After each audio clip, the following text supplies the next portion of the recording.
सभी मनुष्य अपने ज़िंदगी में चाहते हैं कि हमारा जीवन एक महान एवं उच्चतर आदर्शों से युक्त हो। हमारा यह जीवन तो सुखमय हो ही, और जीवन के अंत के बाद भी स्वर्गादि लोकों में निवास हो। हमारे शास्त्रों में ऐसा वर्णित है, जब हम सत्कर्म करते हैं तो हमें सत्कर्मों का फल यह होता है कि हमें स्वर्गादि लोक मिलते हैं। परंतु जो निषिद्ध चीज़ें हैं, जो वर्जित कर्म हैं, उन्हें करके हम अपना मार्ग अवरुद्ध कर लेते हैं, जिससे हम उच्चतर लोगों की प्राप्ति नहीं कर पाते। इस संबंध में हम एक दृष्टांत के द्वारा आप सभी को बताने का प्रयास करने जा रहे हैं कि निषिद्ध चीज़ों का परित्याग करके, पाप कर्मों का परित्याग करके हम कैसे अपने जीवन को श्रेष्ठतर उच्चतर बना सकते हैं और परलोक में भी अपना स्थान बना सकते हैं। हमारे शास्त्रों में कुछ ऐसे कर्म हैं जिनके लिए मना किया गया है कि वे पाप हैं और उन्हें नहीं करना चाहिए। अब पाप कर्मों में 5 ऐसे पाप बताए गए हैं जिनका कोई प्रायश्चित नहीं होता, परंतु उनमें भी सबसे महान पाप क्या है, आइए एक दृष्टांत द्वारा हम समझने का प्रयास करते हैं। एक बार स्वर्ग चाहने वाले कुछ लोग स्वर्ग के द्वार पर गए, जहाँ पर एक वहाँ पर दरबान था, चपरासी था, और सबने याचना की कि हमें स्वर्ग में प्रवेश मिले। तो उस दरबान ने कहा कि देखो, स्वर्ग में प्रवेश से पहले ये 4 कमरे हैं और उन्हें आप सबको देखना होगा। वहाँ करके जा करके आधे घंटे उन कमरों में बिताना होगा, और जो वहाँ से लौट कर आएगा और इस परीक्षा में पास हो जाएगा, उसे स्वर्ग मिलेगा। सब तैयार हो गए और चारों कमरों में ऐसी व्यवस्था की गई थी कि पहले कमरे में एक परम सुंदरी बैठा दी गई थी, दूसरे में मांसादि से बना हुआ सुंदर व्यंजन बना करके थाल में सजा करके रखा गया था, और तीसरे कमरे में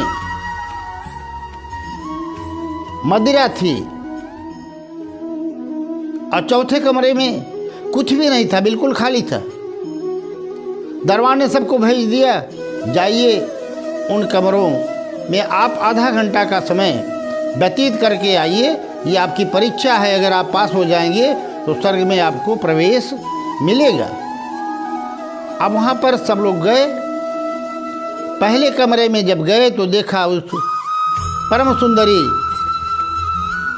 स्त्री को, उनके मन में विचार आया, यदि हम इसका स्पर्श भी करेंगे तो हमें पाप लगे।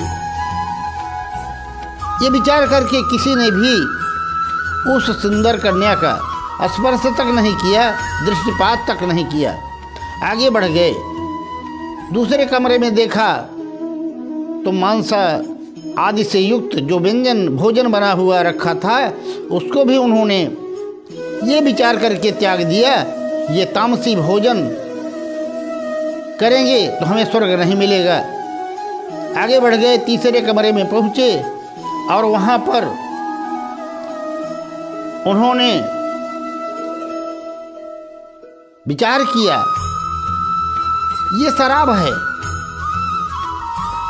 इसमें ऐसी कोई खास बात नहीं है, इसको पीने से कोई दिक्कत नहीं होती।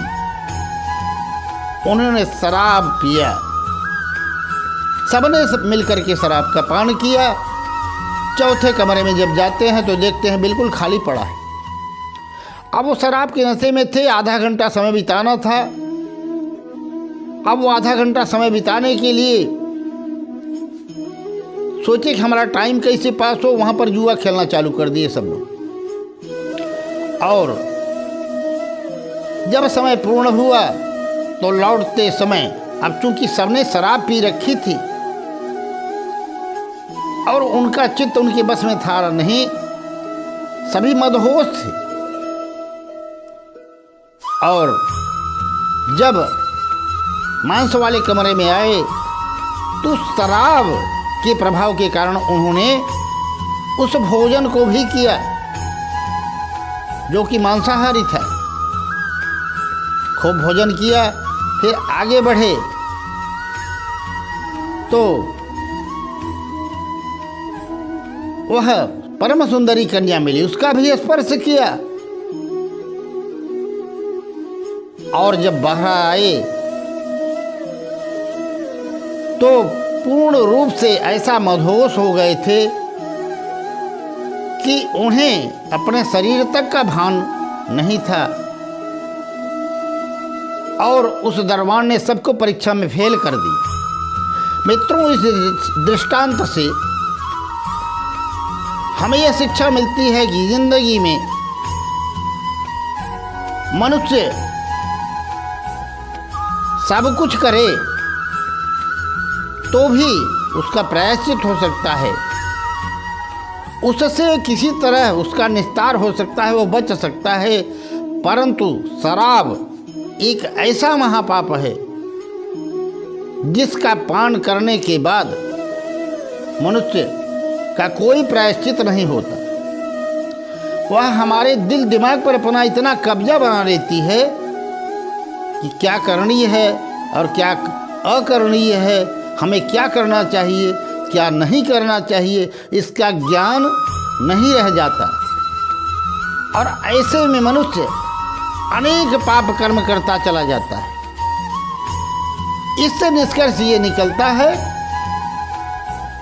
कि जितने भी पाप हैं, समस्त पापों का मूल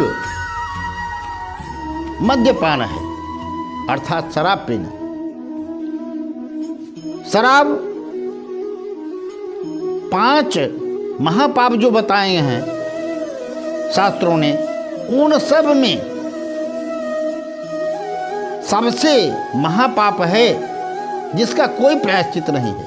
शास्त्रों ने कहा है सोना चुराना, गुरुपत्नी गमन, दूसरे की संपत्ति हड़प लेना, चोरी कर लेना, कृतघ्नता, ये सब पाप हैं। परंतु इन सारे पापों का मूल शराब है। इसलिए शराब से बचें और अपने जीवन को मंगलमय बनाएं